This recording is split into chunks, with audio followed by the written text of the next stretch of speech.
اعوذ باللہ من الشیطان الرجیم بسم اللہ الرحمن الرحیم ام حسبتم کا مطلب اور ام کا مطلب کیا ہوتا ہے؟ کیا حسیبہ اس نے گمان کیا، حسیبتا تو نے گمان کیا، حسبتم تم نے گمان کیا، ان تدخل الجنت یعنی اصل میں تھا تدخلون، ان کی وجہ سے ہو گیا نصب میں، کہ تم داخل ہو جاؤ گے الجنت، یہ اس کا مفعول ہے جنت میں، ولما اور ابھی تک نہیں، یعلم اللہ الذین جاہدوا منکم اور ابھی تک نہیں جانا اللہ نے، اور جانا سے مراد ہے یہاں پہ جانچا، کیونکہ اللہ تعالیٰ تو سب کچھ جانتا ہی ہے۔ اصل میں اس جاننے سے مراد یہ ہے کہ لوگ بھی جان جائیں کہ کون مومن ہے اور کون منافق ہیں، اور ابھی تک جانچا نہیں اللہ نے الذین جاہدوا منکم ان کو جنہوں نے جہاد کیا تم میں سے، وَيَعْلَمَ الصَّابِرِينَ یہ بھی علامہ وہی ہے جانچنے والا، اور صابر صبر کرنے والا، اور عربی میں صبر کا مطلب ہوتا ہے ثابت قدمی۔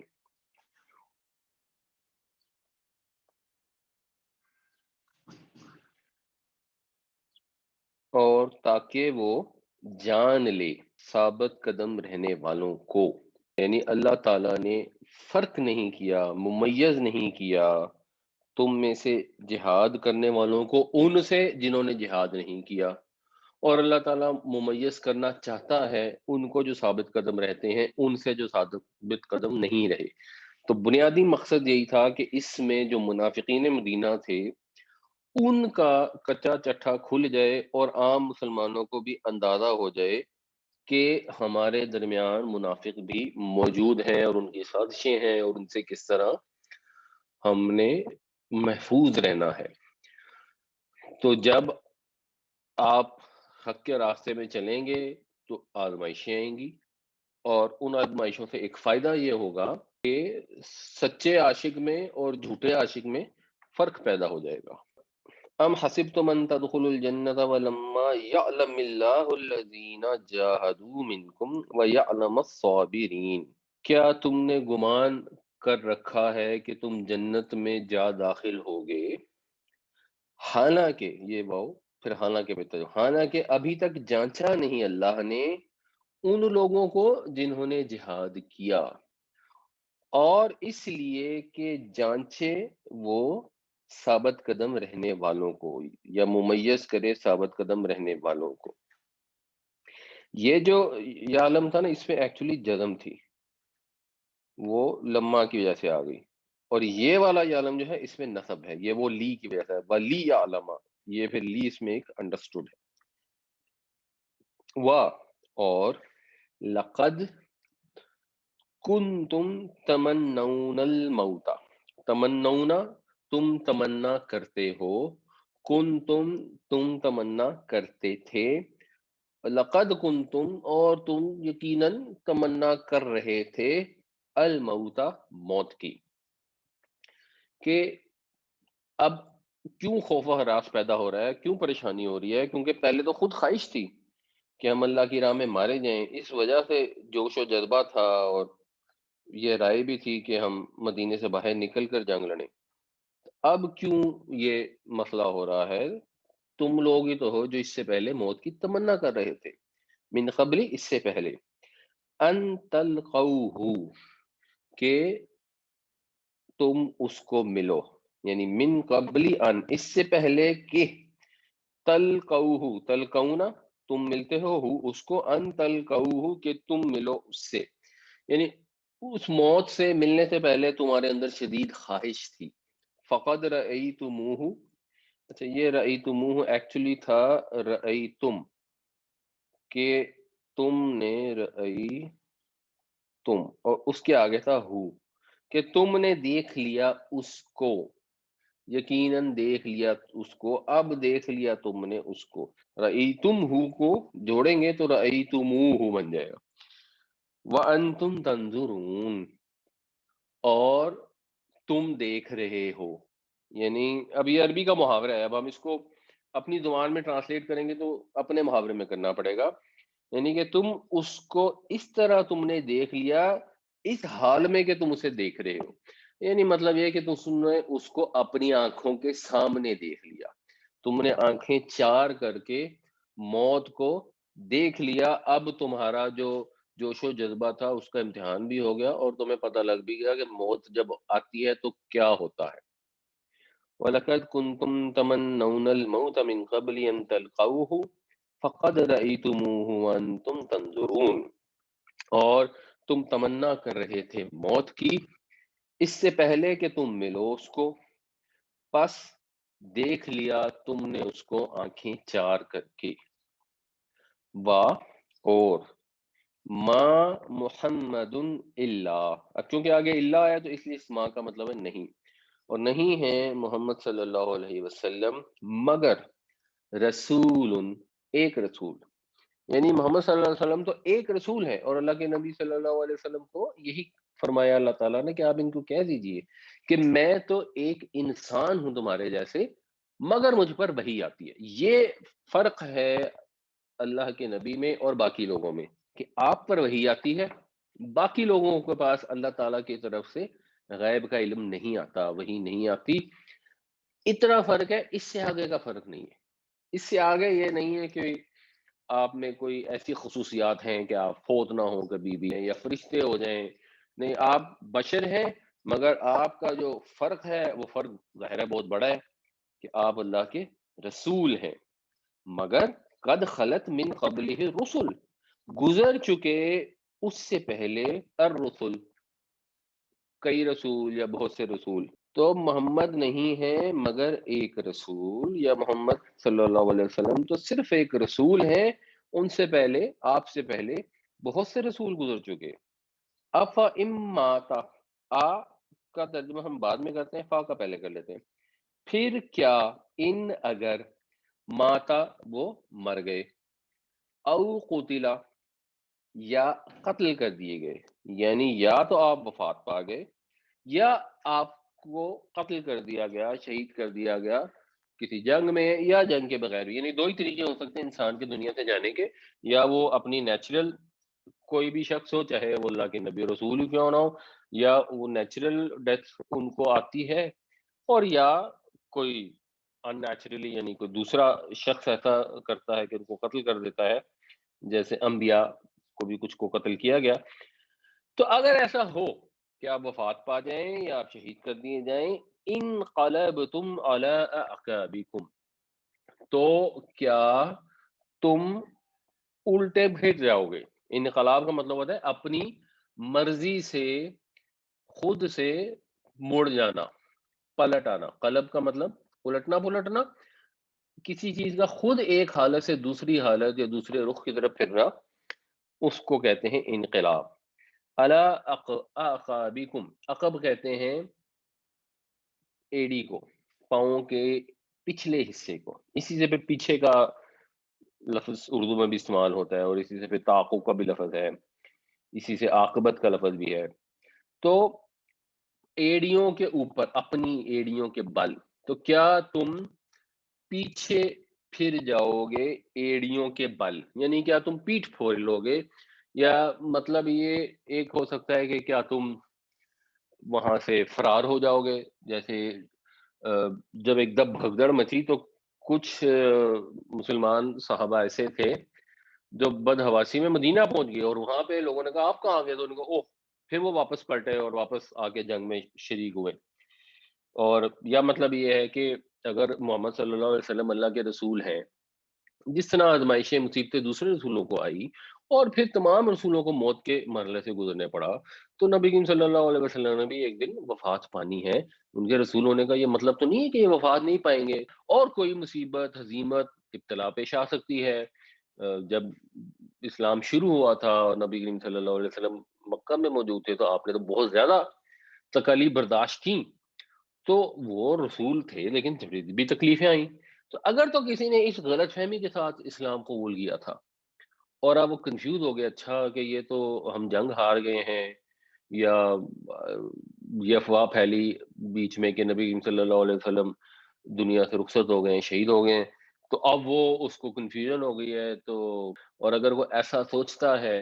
تو وہ کوئی اللہ تعالیٰ کا نقصان نہیں کرتا. وَمَن يَنْقَلِبْ عَلَىٰ عَقِبَيْهِ، اور جو کوئی پیٹھ پھیر لے گا یا جو کوئی الٹ جائے گا ایڑیوں کے بل. پیچھے عقاب آیا تھا، وہ ایڑیوں کی جمع ہے، یہ عقیبین ہے بیسیکلی، اور پھر یہ مضاف ہونے سے نون ختم ہو گئے تو عقیبئی ہی ہو گیا، تو دونوں ایڑیوں پر. فَلَن يَضُرَّ اللَّهَ شَيْئًا، پیچھے شاید پلورل تھی اس لیے عقاب آ گیا، یہاں ایک بندہ کا من کا صیغہ استعمال ہوا جو واحد ہے، اس لیے دو ایڑیاں آ گئی غالباً. تو وہ ہرگز نقصان نہیں کرے گا اللہ کا کچھ بھی، تو اللہ کا تو کچھ نہیں بگاڑے گا. یہ بات بتانی اس لیے بہت ضروری تھی کہ لوگوں کو پتہ لگ جائے اچھی طرح، اور یہ غزوہ احد کی حکمتوں میں سے ایک حکمت ہے کہ لوگوں کو پتہ لگے کہ اللہ کے نبی بھی قتل ہو سکتے ہیں، دنیا سے جا سکتے ہیں. ایسا نہیں ہے کہ وہ کوئی خدا کے بیٹے ہیں جیسے حضرت عیسیٰ علیہ السلام کو عیسائیوں نے بنا لیا،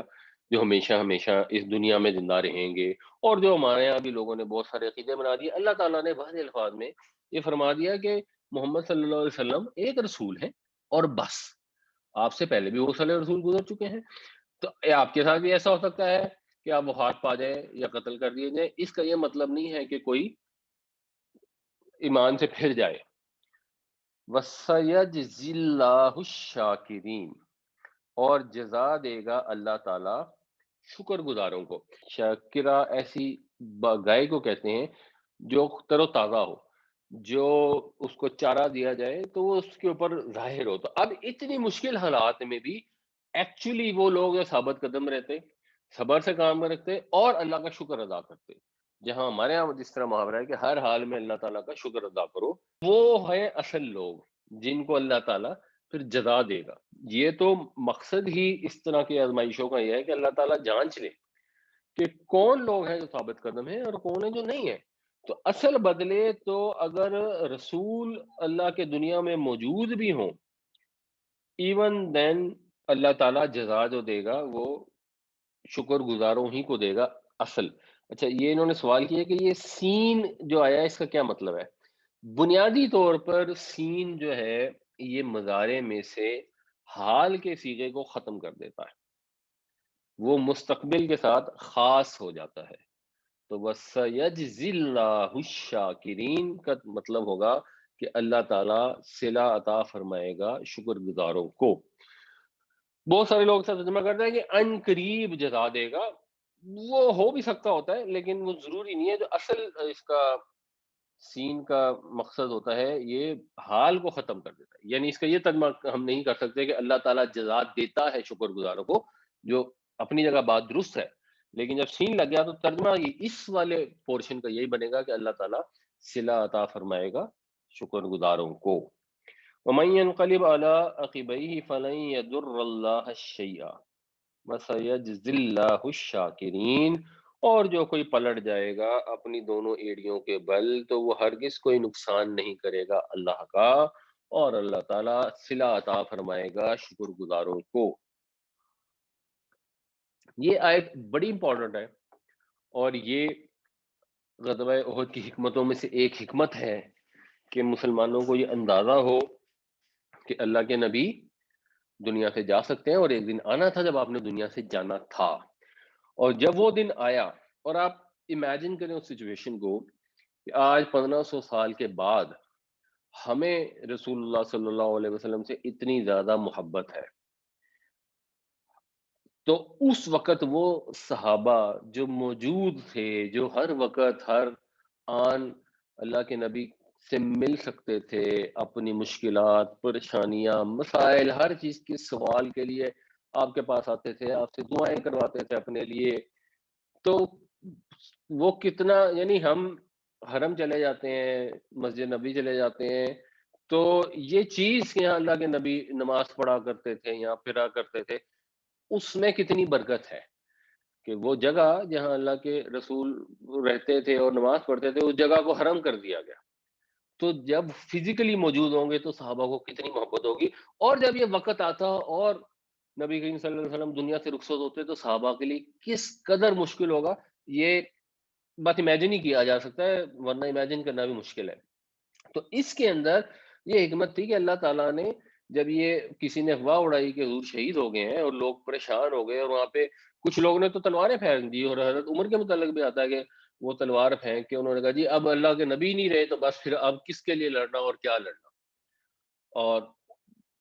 کچھ لوگ جو تھے انہوں نے کہا کہ نہیں، اگر اللہ کے نبی نہیں رہے تو اب زندگی کا کوئی فائدہ نہیں، اور بس ان کافروں کو مار دو یا مر جاؤ۔ تو یہ اس کی ڈیٹیل آتی ہے ایک حدیث کے اندر، صحیح بخاری کی یہ حدیث ہے، اور حضرت عائشہ سے روایت ہے۔ تو حضرت عائشہ رضی اللہ عنہا یہ فرماتی ہیں کہ ان رسول اللہ ماتا، جب نبی کریم صلی اللہ علیہ وسلم وفات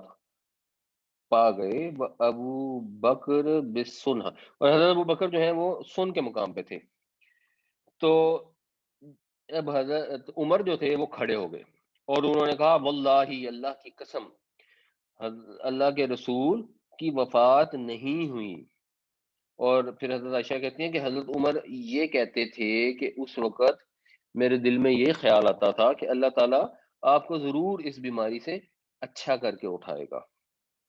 اور پھر جب آپ اٹھ جائیں گے تو آپ ان لوگوں کے ہاتھ پاؤں کاٹ دیں گے جنہوں نے ایسی باتیں کی ہیں کہ جی حضور مر گئے، یعنی یہ حضرت عمر کے جذبات کا عالم تھا۔ فجاء ابو بکر، تو پھر حضرت ابو بکر تشریف لے آئے، اور کیونکہ حضرت ابو بکر حضرت عائشہ کے والد تھے تو وہ سیدھا حجرے میں آ گئے۔ فکشف عن رسول اللہ، تو آپ نے حضرت محمد صلی اللہ علیہ وسلم کے جسم سے کپڑا اٹھایا اور بوسہ دیا، اور پھر کہا میرے ماں باپ آپ پر فدا ہوں، آپ زندگی میں بھی پاکیزہ تھے اور وفات کے بعد بھی، والذی نفسی بیدہ لا یذیقک اللہ الموتتین، اور قسم اس ذات کی جس کے ہاتھ میں میری جان ہے کہ اللہ تعالیٰ آپ کو دو موتوں آپ کا جمع نہیں کرے گا، یعنی اب آپ وفات پا گئے ہیں، نہیں ہوگا کہ آپ دوبارہ زندہ ہوں گے اور پھر دوبارہ فوت ہوں گے۔ پھر آپ باہر نکلے اور کہا ایھا الخالف، اے قسمیں اٹھانے والے ذرا حوصلہ کرو۔ پھر حضرت ابو بکر نے خطاب کیا اور حضرت عمر چپ کر کے بیٹھ گئے۔ پھر حضرت ابو بکر نے جب خطاب کیا تو آپ نے حمد بیان کی، اللہ تعالیٰ کی ثنا بیان کی، اور پھر کہا الا، جان لو، من کان یعبد محمدن فإن محمدن قد مات، اگر تو کوئی محمد صلی اللہ علیہ وسلم کی عبادت کرتا تھا تو پھر اس کو پتہ لگ جانا چاہیے کہ نبی کریم صلی اللہ علیہ وسلم تو انتقال فرما گئے۔ اور من کان یعبد اللہ فإن اللہ حی لا یموت، اور اگر کوئی اللہ کی عبادت کرتا ہے تو اللہ تعالیٰ زندہ ہے، اس کو کبھی موت نہیں آئے گی۔ اور پھر آپ نے ایک یہ سورہ زمر کی آیت ہے انک میتون وانہم میتون، آپ بھی مرنے والے ہیں اور یہ بھی مرنے والے ہیں، اور پھر یہ والی آیت پڑھی وما محمد اللہ رسول قد خلت من قبلہ الرسل، اور پوری آیت پڑھ کے جب آپ خاموش ہو گئے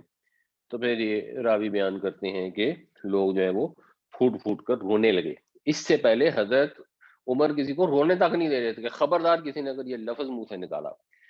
تو اس موقع کے اوپر پھر حضرت ابو بکر نے یہ آیت جب پڑھی، اور اس موقع پر لوگوں کو غم کو سنبھالنے میں مدد ملی، یہ بھی غزوہ احد کی حکمتوں میں سے ایک بہت بڑی حکمت تھی۔ وما کان لنفس، اور نہیں ہے کسی جان کے لیے، یعنی کوئی جان ایسی نہیں ہے ان تموتا، کہ وہ مر جائے، یہ بھی تموتو تھا، ان کی وجہ سے نسب آ گیا، کہ وہ مر جائے، اور یہ تموتا کا مطلب تو مر جائے بھی ہو سکتا ہے، اور یہ مؤنث کے لیے بھی استعمال ہو سکتا ہے وہ مر جائے، تو نفس جو ہے یہ مؤنث سمائی ہے، یعنی اس کو عرب مؤنث بولتے ہیں۔ الا باذن اللہ، مگر اللہ کے اذن کے بغیر، یعنی کوئی جان مر نہیں سکتی اللہ کے حکم کے بغیر، یہ ممکن نہیں ہے۔ تو اس لیے کسی مسلمان کو اگر یہ بھی افواہ اڑ گئی کہ نبی کریم صلی اللہ علیہ وسلم شہید ہو گئے تو اس میں بھی کوئی پریشانی کی ضرورت نہیں ہے، کیونکہ اگر آپ کا وقت نہیں آیا تھا تو آپ دنیا سے جا نہیں سکتے تھے، اور جب وقت آ جائے تو پھر کوئی رک نہیں سکتا. کتابم مؤجلا، اجل وقت مقرر، اور مؤجل مقرر کیا ہوا وقت، یہ باب تفعیل سے اس کا مفعول ہے. تو ایک مقرر کردہ، اور کتاب کا مطلب ہوتا ہے ریٹن بک، یعنی نوشتہ، جو چیز لکھ دی ہے، یعنی ایک لکھے ہوئے وقت کے مطابق. تو اس سے یہ پتہ لگتا ہے کہ موت کا وقت مقرر ہے. ہمارے یہاں ایج کم بھی ہو سکتی ہے، زیادہ بھی ہو سکتی ہے، وہ جو کو بھی ہے، لیکن موت کا وقت مقرر ہے. اگر ہمارے یہاں کسی کو علاج کی سہولت نہیں ملی اور وہ مر گیا تو وہ ٹھیک ہے، ہمیں علاج کو انشور کرنا چاہیے اور حتی الامکان کوشش کرنی چاہیے، لیکن کوئی اپنے وقت سے جلدی یا وقت کے بعد نہیں مر سکتا، وہ وقت لکھا گیا ہے. وما كان لنفس ان تموت الا باذن الله كتابا مؤجلا، اور نہیں ہے کسی جان کے لیے کہ وہ مر جائے، اور کوئی جان نہیں مر سکتی مگر اللہ کے حکم سے، ایک مقرر وقت کے اوپر جو لکھ دیا گیا ہے. وَمَن يُرِدْ ثواب الدنیا، اور جو کوئی چاہتا ہے دنیا کا ثواب، یعنی دنیا کا بدلہ. یہ ویسے جو لفظ ہوتا ہے نا ثوب، یہ کہتے ہیں کپڑے کو. کپڑا جو فیبرک ہوتا ہے اس کو جب آپ رکھتے ہیں تو اس کو ہمیشہ فولڈ کر کے رکھتے ہیں، یعنی ایک طے کے اوپر دوسری طے پلٹا کے رکھتے ہیں، تو پھر جو چیز پلٹ کے ملتی ہے اس کو ثواب کہتے ہیں. اور جرید ارادہ چاہنا، جو کوئی چاہتا ہے دنیا کا صلہ، نؤتہ منہا، تو ہم اسے دنیا میں سے دے دیتے ہیں. اس میں سے منہا یعنی دنیا بھی مؤنث ہے، تو ہم دے دیتے ہیں اس کو اس میں سے. اور یہ دنیا جو مؤنث ہے نا، یہ مؤنث سمائی والا نہیں ہے، یہ وہ بیسیکلی وہ والا ہے اکبر اور کبرا والا. تو اس کا جو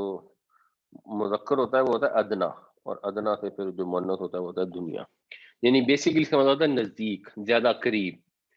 وَمَن يُرِدْ ثَوَابَ الْآخِرَةِ، اور جو کوئی چاہے گا صلہ آخرت کا، نؤتہ منہا، ہم دے دیتے ہیں اس کو اس میں سے. اب اس کا مطلب یہ بھی کر سکتے ہیں کہ ہم دے دیتے ہیں اس کو اس میں سے، اور یہ بھی ہو سکتا ہے کہ ہم دے دیں گے اس کو اس میں سے. یہ مضارع کے دونوں مطلب ہوتے ہیں، لیکن جب سین لگ جاتا ہے تو پھر وہ مستقبل کے ساتھ مخصوص ہو جاتا ہے. وَسَنَجْزِي الشَّاكِرِينَ، اور ہم بدلہ دیں گے شکر گزاروں کو. تو یہ چیز کہ اللہ تعالیٰ نے دین کی صحیح تعلیم دی، ہمیں آخرت کا عمل دیا، اور یہ ہمیں پتہ لگ گیا کہ ہم جو بھی عمل کر رہے ہیں اس سے جو بھی ہمیں ریزلٹس مل رہے ہیں وہ صرف دنیا کی زندگی تک محدود نہیں ہے، بلکہ ایک آخرت کا دور آئے گا جو بے انتہا طویل ہوگا، ختم نہ ہونے والا ہوگا. تو اب اگر کسی شخص کو بڑی ایفرٹ کے بعد یہ رزلٹ نہیں ملا تو اس کو پریشانی نہیں ہوگی، بلکہ وہ شکر گزار ہی رہے گا، کیونکہ اس کو پتا ہے کہ یہاں رزلٹ نہیں ملا تو آخرت میں تو مل جائے گا. تو یہ لوگ ہوں گے جو شکر گزار ہوں گے، جو دنیا کے رزلٹس کے اوپر فوکس نہیں کریں گے. اگر غزوہ احد میں وقتی طور پر عارضی قسم کی شکست ہو بھی گئی تو مسلمانوں کا کام یہ ہے کہ وہ شکر گزار رہیں، ڈپریس نہ ہوں، کمزور نہ ہوں، غمزدہ نہ ہوں. وَمَن يُرِدْ ثَوَابَ الدُّنْيَا نُؤْتِهِ مِنْهَا وَمَن يُرِدْ ثَوَابَ الْآخِرَةِ نُؤْتِهِ مِنْهَا وَسَنَجْزِي الشَّاكِرِينَ، اور جو کوئی چاہتا ہے دنیا کا صلہ تو ہم دے دیں گے اس کو اس میں سے، اور جو کوئی چاہتا ہے آخرت کا صلہ تو ہم دے دیں گے اس کو اس میں سے. وَسَنَجْزِي الشَّاكِرِينَ، اور ہم بدلہ دیں گے شکر گزاروں کو. اچھا، اگلی آیت سے پہلے یہ ہم نے پچھلی بار بھی حدیث کی تھی، اس کو ایک نظر دوبارہ دیکھ لیں کہ نبی کریم صلی اللہ علیہ وسلم نے جب لوگوں نے پوچھا کہ وہن کیا چیز ہے تو آپ نے فرمایا کہ یہ دنیا کی محبت اور موت کا ڈر ہے. تو اگلی آیت میں 3 الفاظ استعمال ہو رہے ہیں. پہلا لفظ ہے وہن، جس کا مطلب ہے کہ موت سے، خوف سے جب، اور زندگی کی محبت سے جو دل میں ایک بزدلی پیدا ہو جاتی ہے، انسان اس طرح بہادر نہیں رہتا کیونکہ وہ مرنا نہیں چاہتا، اس کو کہیں گے وہن. اس وہن کا پھر نتیجہ یہ ہوتا ہے کہ انسان جو ایفرٹ ہے، اب اس کی وہ ایفرٹ میں کمزوری آ جاتی ہے، اب وہ اس طرح